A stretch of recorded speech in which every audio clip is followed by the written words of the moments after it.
Na na siya ay branches. Cute.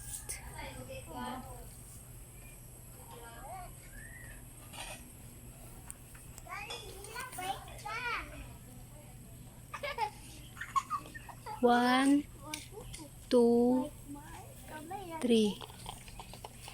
Tatlong dangkal ang taas.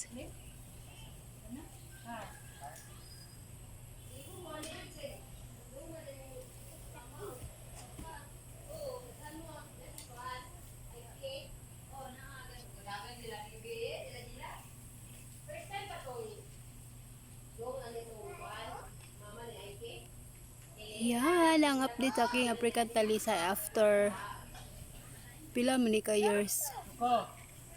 After how many years? Meron na siyang branches kasi bago lang to na transfer sa lupa. Gara-gara ori ka diha. Oy, ang masa mo.